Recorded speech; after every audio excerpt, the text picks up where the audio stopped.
चला तुमच्यासोबत tasty, shortcut आणि तोंडाला चव येणारी सुकट बोंबीलची रेसिपी शेअर करते. इथे ना बोंबील घेऊन टाकले आणि ना पुढची मान आणि मागचे शेपूट मस्तपैकी कट करून घेतली. स्वच्छ असं एकदम सगळे कट करून घेतले आणि मी छटाकच आणली होती ₹50ची आणि माझ्यापुरतीच बनवते कारण की बाकीचे कोण खात नाही, मीच खाते. आणि मस्तपैकी तिला असे तुकडे करून तव्यावर भाजून घेतले. तसेच बिना धुता व्यवस्थित तव्यावर भाजून घेतल्यानंतर आहे ना त्याला व्यवस्थित पाण्याने स्वच्छ धुवून घ्यायचं. स्वच्छ पाण्याने धुवून घेतल्यानंतर हिरव्या मिरच्या भाजायला ठेवायच्या.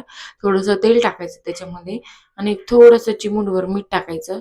सुक्या मिरच्या पण इथं व्यवस्थित भाजून घेतलेल्या आहेत हिरव्या मिरच्या. हिरव्या मिरच्या भाजलेल्या तुरीला मी ना ते बोंबील सगळे मिक्सरमध्ये दळून घेतले. दळून झाल्यानंतर त्याला तव्यावर गरम करायला ठेवलं. मग हिरवी मिरची दळायला घेतली. थोडे लसूण टाकले 2-4 पाकळ्या. लसूण टाकून ते सगळे मिक्स केलं आणि त्यावर व्यवस्थित तेल टाकून एकदम कडक, एकदम व्यवस्थित सगळं सगळं व्यवस्थित करपू द्यायचं आणि भाजू द्यायचं मस्त. तेल टाकायचं, चवीनुसार तुम्हाला मीठ ॲड करू वाटलं तर मीठ टाकायचं. पण मीठ टाकायची जास्त गरज पडत नाही सुकट बोंबीलमध्ये. त्याच्यामुळे मीठ कमीच अवॉइड करा कारण की ते खारट होऊन जातील. आणि इथं मस्तपैकी माझी सुकट बोंबीलची रेसिपी तयार आहे आणि ही मस्त तुम्ही 8-15 दिवस